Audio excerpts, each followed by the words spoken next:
Saudara, sekitar 2.000 rumah penduduk di lereng Gunung Semeru yang berada di zona bahaya akan dipindahkan atau direlokasi. Saat ini pencarian dan evakuasi warga serta penanganan pengungsi bencana guguran kubah lava Gunung Semeru masih menjadi prioritas.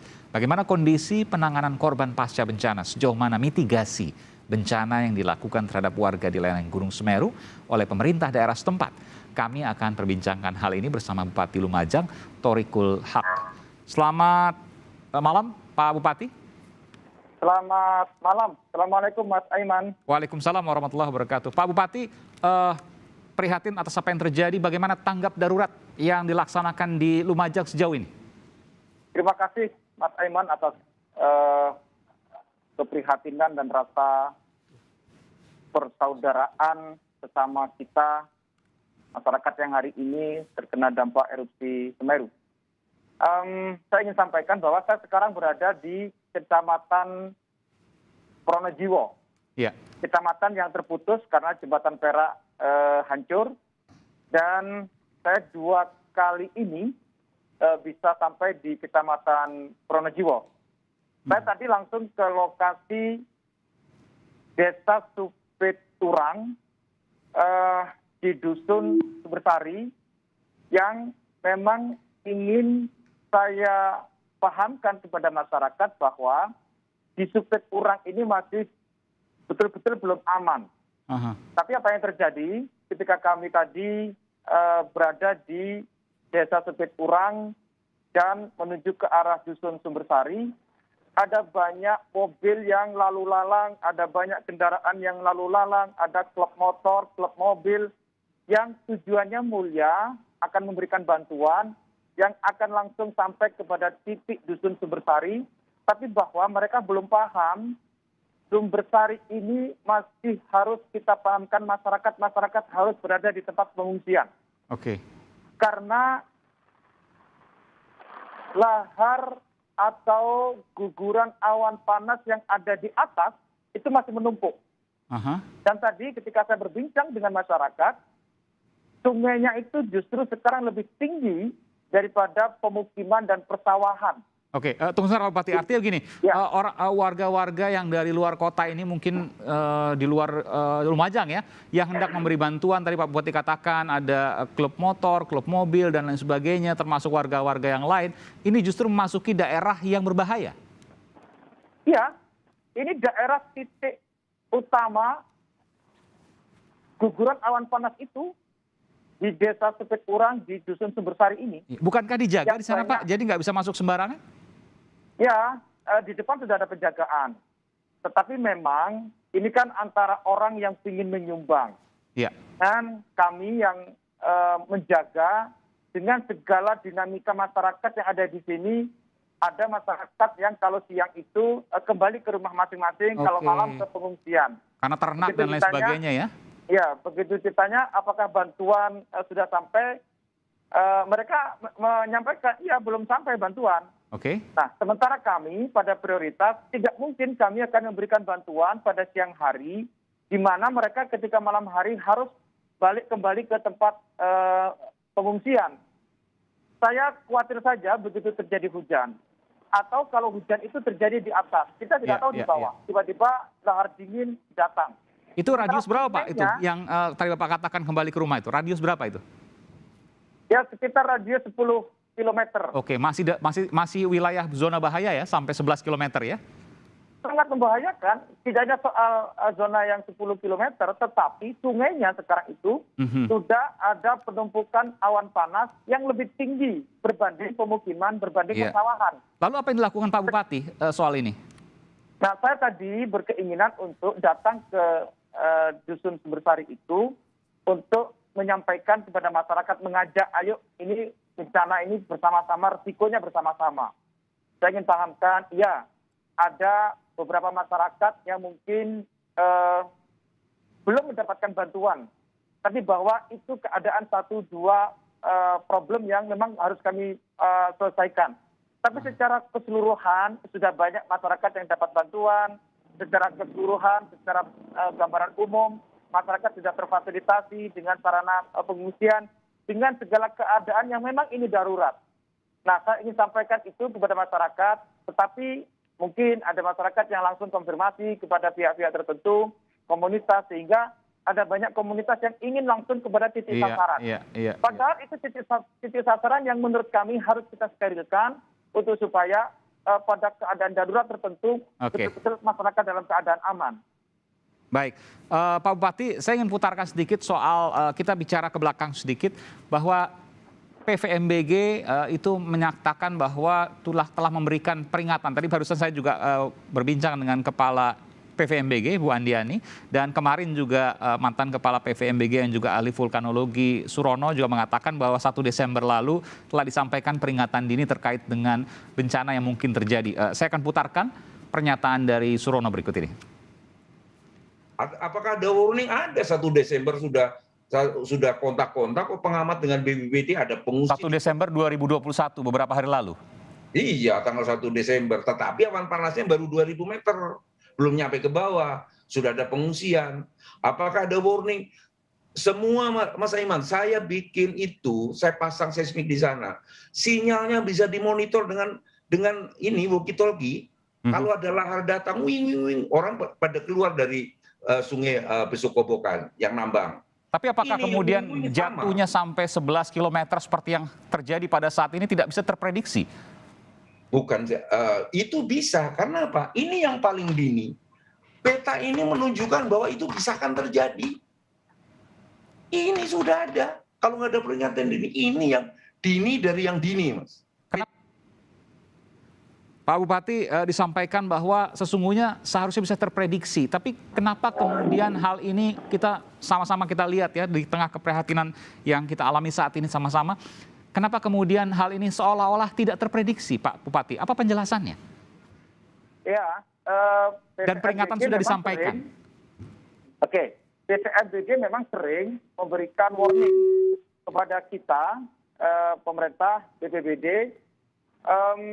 Dari setiap warning itu, kita sudah sampaikan kepada teman-teman yang ada di perangkat di tingkat bawah. Baik kecamatan, desa, maupun kelompok-kelompok para penambang pasir, maupun pemilik izin usaha tambang pasir. Mas Aiman, Semeru ini sering mengeluarkan lahar dingin. Jadi kalau Mas Aiman ke Lumajang, lihat Semeru, seringkali, bahkan beberapa waktu malam begitu, dia mengeluarkan percikan-percikan api. Bagi masyarakat sekitar, itu sudah biasa. Dan ini menjadi kehidupan sehari-hari mereka, melihat Gunung Semeru mengeluarkan percikan api itu sudah biasa. Kemudian, begitu hujan, lahar dingin itu sudah menjadi kehidupan mereka. Semeru ini punya jalur khusus aliran lahar Semeru yang luasnya ratusan hektar. Dan bagi masyarakat penambang pasir, mereka begitu ada lahar dingin, mereka biasanya ke tepi untuk menunggu hingga hujan reda atau menunggu hingga kan sama seperti Merapi juga, Pak, bahwa ada lahar dingin, ada pasir yang kemudian juga terbiasa, kadang-kadang juga ada truk yang kemudian tertimbun. Tapi ketika ada bencana yang besar kan ada woro-woro, ada peringatan, ada informasi berulang yang kemudian disebarkan bahwa hati-hati, bahaya, ini bisa memunculkan korban, apalagi jaraknya jauh sampai 11 km. Tapi setidaknya media kami tidak mendengar itu. Dan warga apakah juga sudah disampaikan? Tidak ada yang tahu. Secara umum, masyarakat sudah mengerti bahwa ada warning itu. Apa faktanya? Banyak masyarakat yang telah melakukan evakuasi di jalur yang sudah mereka pahami. Jadi begitu ada informasi berkenaan dengan kemungkinan terjadinya lahar dingin atau terjadinya guguran awan panas, mereka sudah menjadi bagian yang bisa dipahami jalur evakuasinya, siapa yang diprioritaskan, sudah. Tapi kan ini menjadi bagian dari kehidupan sehari-hari masyarakat. Yang masyarakat penambang yang rata-rata mereka hari ini masih belum ditemukan dan menjadi korban. Itu yang juga sudah dipahami. Saya mendapatkan cerita misalnya, ada teman yang sudah mewarning, ayo cepetan naik. Enggak, saya tunggu lahar dingin. Artinya begini Pak Bupati, artinya bahwa sebesar ini sampai kemudian 11 km dan luar biasa ini memunculkan guguran lava yang panas, lalu kemudian ada lahar, entah itu panas atau dingin yang kemudian munculkan korban, itu tidak diprediksi sama sekali. Nah, itu yang kami tidak pada posisi mendapatkan penjelasan yang detail. Bukankah peringatan itu sudah disampaikan, Pak? Peringatannya berupa apa sih, Pak, tanggal 1 Desember itu oleh PVMBG? Nah, oke, peringatannya kekuatan kemungkinan laharnya. Oke. Nah, atau pada guguran lavanya disebutkan, Pak? Gimana? Guguran lava panasnya disebutkan juga dalam peringatan itu? Itu yang tidak didetailkan. Tidak didetailkan? Bahwa kemungkinan ada lahar, ada guguran awan panas. Ya, guguran awan panas di Semeru itu, Mas Aiman, ya sudah kayak kehidupan rutin. Mereka biasanya bercampur dengan lahar dingin. Berapa kilometer juga tidak disebutkan? Nah, itu yang begini, kalau berapa kilometernya, lahar dingin itu ya puluhan kilometer. Guguran lavanya, Pak, yang panas? Nah, itu yang pada posisi kami ini tidak dijelaskan begini. Misalnya begini, kalau kami ini ada penjelasan, misalnya berapa sih tumpukan guguran awan panas yang mungkin akan turun ke bawah. Kita ini kan tidak tahu. Jadi setiap ada potensi guguran awan panas di atas itu, numpuknya berapa sih? Oke, Bapak pegang peringatannya nggak, Pak? Mungkin Bapak bisa bacakan, Pak Bupati? Ya, oke, nanti saya detailkan soal itu. Oke, jadi bahwa guguran lava disebutkan, tapi saya mau konfirmasi, Pak, tidak disebutkan berapa kilometernya? Setiap peringatan itu, saya pastikan dengan kemungkinan kilometernya. Tetapi sekali lagi, kilometer yang berkenaan dengan aliran lahar Semeru ini sudah berpuluh-puluh kilometer. Oke, meskipun tidak memunculkan bahaya selama ini begitu ya? Kilometer. Misalnya potensinya 11 kilometer. Iya. Begitu potensinya 11 kilometer, tidak bisa pada posisi diprediksi nanti 11 kilometer. Kalau misalnya intensitas hujannya tinggi, itu bisa sampai lebih 20 kilometer, bisa sampai 15 kilometer. Dan selama ini tidak munculkan sebesar ini, begitu? Tahun lalu sama keadaannya. Ini kejadian yang hampir sama di tahun yang lalu. Tapi kan tidak sebesar ini, Pak, memunculkan korban, kemudian memakan korban, sampai kemudian awan panasnya memunculkan korban yang kemudian tahun lalu tidak terjadi. Oke. Kalau soal peringatannya hampir-hampir sama dengan tahun yang lalu. Oke. Hampir-hampir sama. Tapi tahun lalu itu pada posisi masyarakat, oh iya, kalau memprediksikan seperti tahun lalu dengan peringatan yang sama, kan terjadinya sudah mereka prediksi sebelumnya seperti itu. Oke, bayangannya seperti tahun lalu. Ya, tapi ini bahwa faktanya, ini volumenya lebih besar. Iya. Skalanya lebih besar. Kemudian, Mas Aiman, yang harus juga dipahami, yang tahun lalu guguran awan panas itu belum habis. Yang awalnya dari titik nol sungai, itu ketinggiannya 30 meter, Mas Aiman. Sekarang,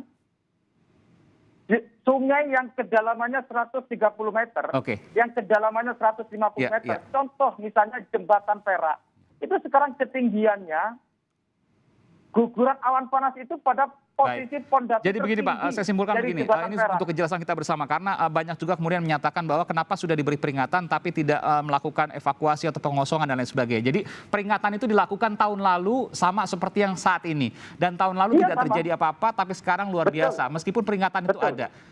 Boleh saya katakan berarti peringatan ini sudah sering, karena kan juga erupsinya sering ya, Pak. Tapi kemudian tidak terjadi apa-apa, jadi boleh saya katakan diabaikan. Misalnya begini. Boleh saya katakan diabaikan, Pak? Boleh, Pak? Seperti itu karena memang tidak terjadi biasanya. Saya jawab begini.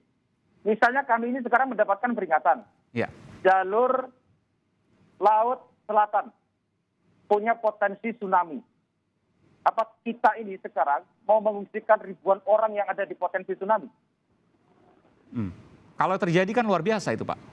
Nah, artinya apa? Bahwa peringatan iya sebagai sebuah bagian dari kami harus warning antisipasi.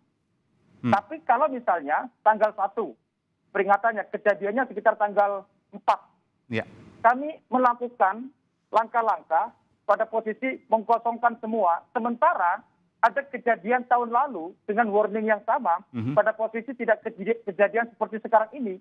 Nah, ini kan pada posisi kami ini, oke, ayo kasih detailing bahwa kami ini peringatannya kemungkinannya dengan segala detailing yang mereka, para ahli ini memberikan argumentasi soal kemungkinan-kemungkinan yang secara praktis bisa kami pahami dengan sederhana. Ayo, kasih kami yang begitu. Baik. Kita bicara ke depan, Pak. bagaimanapun juga ini sebuah pelajaran penting. Ke depan harus ada pengosongan. Apakah benar? Dan kemudian berapa kilometer? Berapa warga? Berapa ribu warga yang kemudian harus dipindahkan? Mungkin bisa diberikan gambaran, Pak Bupati. Ini ke depan yang akan kami lakukan. Pertama adalah langkahnya berkenaan dengan laporan saya kepada Pak Presiden. Satu, soal jembatan Perak, ya akan dibangun kembali. Karena membangun jembatan itu tidak dalam waktu cepat, maka akan dibangunkan jembatan darurat untuk roda 2 dulu dengan model jembatan gantung. Dan juga bisa digunakan roda 3. Oke.